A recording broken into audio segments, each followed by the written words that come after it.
I mean, as I sit here on the eve of, excuse me, on the eve of one of the greatest sporting events that we have in sports, you know, race and what's going on comes again, and on my behalf and my family's behalf. But I mean, I look at it as this. I mean, if this is a shed of light and continue to keep the conversation going on my behalf, then I'm okay with it. My family is safe. At the end of the day, they're safe, and that's the most important. But it just goes to show that that racism will always be a part of the world, a part of America, and hate. In America, especially for African American, is living every day. And even though that that it's concealed most of the time, even though people hide their faces and will say things about you, when they see you, they smile in your face. It's alive every single day. And I think back to Emmett Till's mom. Actually, it's kind of one of the first things I thought of, and the reason that she had a open casket is because she wanted to show the world what her son went through as far as a hate crime and being black in America. So it's like it doesn't, no matter how much money you have, no matter how famous you are, no matter how many people admire you, being black in America it's tough, and we got a long way to go, for us as a society and for us as African Americans until we feel equal in America, and but my family is safe, and that's what's important. Shalom, Mark Gimmons with Karma Compassion GMS London. I want to start by saying all praise to Yahweh Hashem Yahweh Shai. Double honors unto the elders, the apostles of GMS, and honors that to the brethren on the highways and byways, teaching the truth in all sincerity. Okay, well, this video we just saw, man, is obviously on LeBron James. His house got robbed and vandalized and all that kind of stuff, right? And man's going into the fact that even though he's the so-called superstar in this world, got money and all this kind of stuff, man, that he's still a nigga at the end of the day, and people will perceive him as that. And I wanted to bring this out, along with a couple other things. You got Tiger Woods, man. He got arrested the other day, a few days ago, on a DUI and whatever, man. But I wanted to bring this out, man, because, hey, man, Jake can't escape the curses, man, of Deuteronomy 28. Okay, they can't. They cannot do it. Okay, no matter how well you perceive these guys to be doing, man, they're still under the curses. Okay, they're still struggling with shit. Okay, the curses still affect them, man. You got guys like Vocab, No Class, Malone, out there trying to make it seem as if the Negroes, Hispanics, and Native Americans are not the Israelites, that the scriptures are speaking about, man. And that Deuteronomy 28 is not an indication to who those tribes may be today. Okay, he's neglecting that. He's refusing to believe that. Okay, but I want to use these two characters as examples, man, because these are so-called, what am I call it? The high flyers, or the so-called Negroes, man. Okay, which will other be known as the Judites. Okay, I mean, LeBron's talking about being black and all that kind of stuff, man, but that's not the real reason why he catches hell, man. Okay, he catches hell because he is a Hebrew Israelite. He is an Israelite. Okay, and he is under the curses. Okay, he doesn't know that, he doesn't understand that, but that is why. It ain't nothing to do with being black. Okay, that's just a term the so-called white man has labeled us with. Okay, to produce negativity, man. Okay, but the reason why he catches hell is because of the curses. So he says it himself, man. No matter how how many people admire you and how much money you have and all that kind of stuff, man. It's still shit. He still gets treated like shit. I mean, they call him King James, but he ain't king of shit. Okay, he's a badass on the court, but that's about it. He's got some money, but that's about it. He is not an equal to the so-called white man, and he is in the world of the so-called white man. He is in that system. Okay, he is owned just like any other Jake that's got money. He is owned and run by so-called white people, man. Okay, and the so-called white man is racist as hell, especially if you're a Jake. He wants to keep you down. He wants to destroy you. He wants you to wither away into nothingness after he's done using you, man.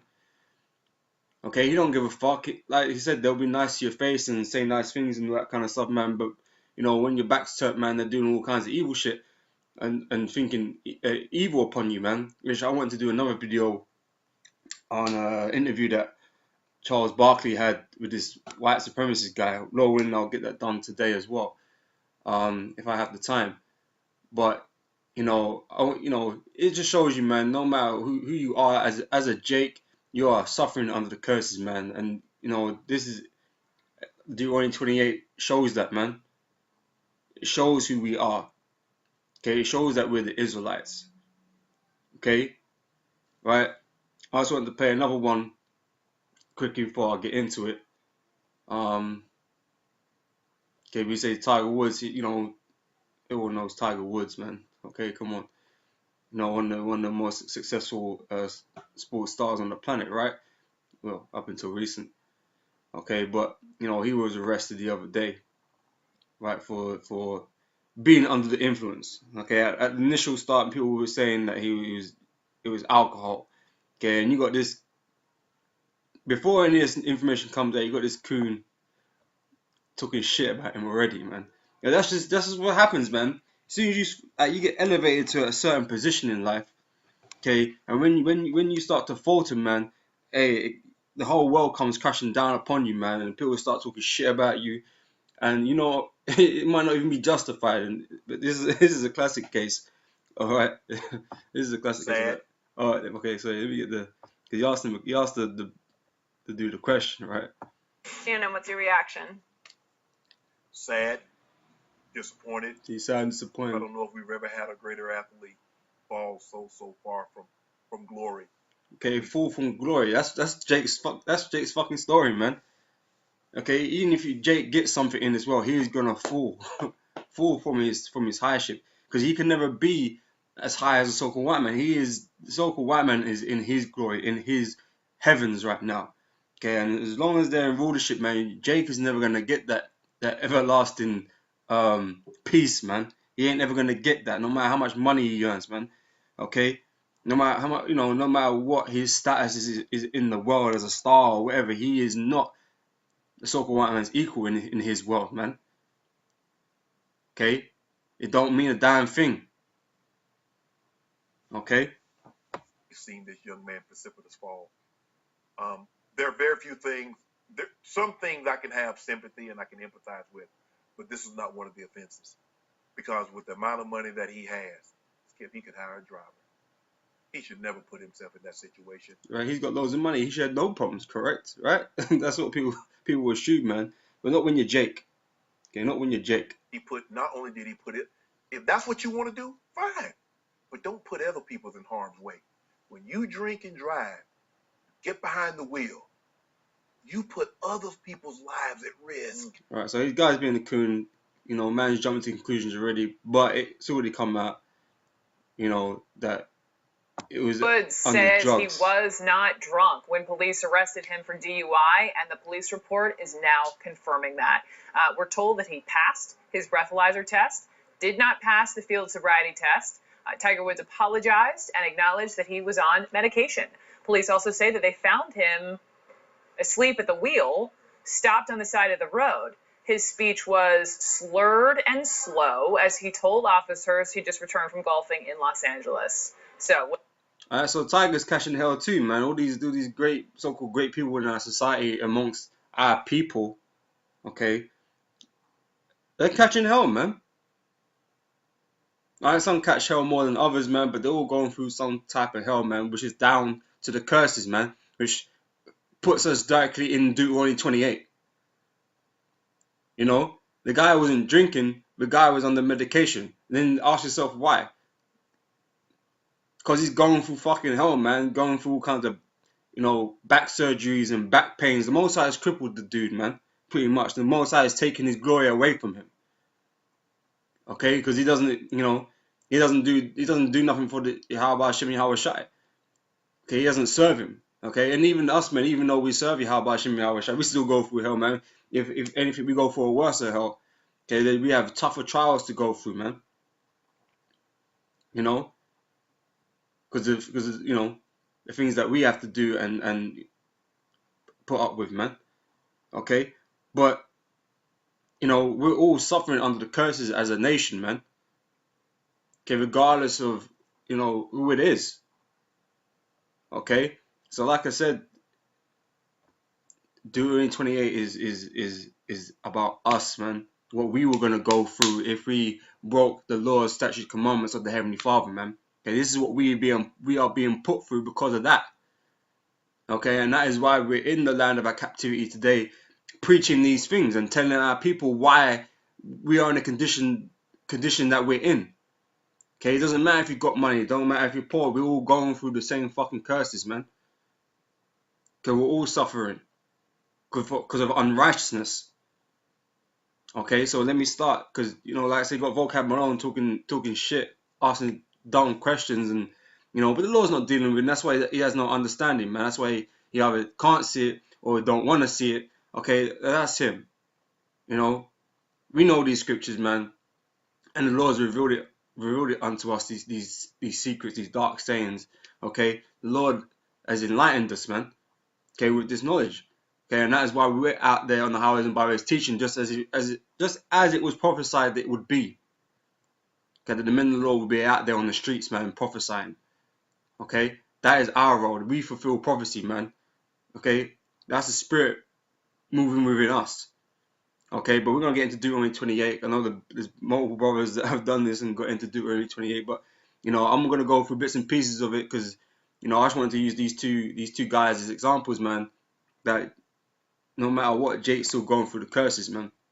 Okay, and we can be identified by it, right?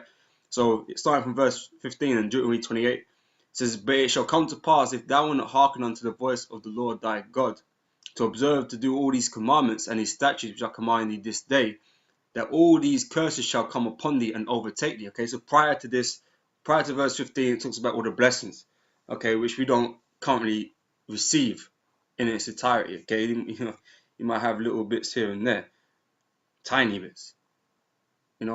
It's not hell every day, even though it is hell every day. Okay, if you follow what I'm saying. But that's only 14 verses long. Okay, this goes all the way down to verse 64, man. So there's a lot of curses, man. So for the interest of time, I'm not going to read through them all.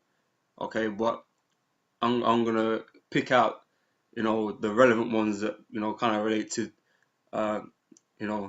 these two characters in some form of fashion, right?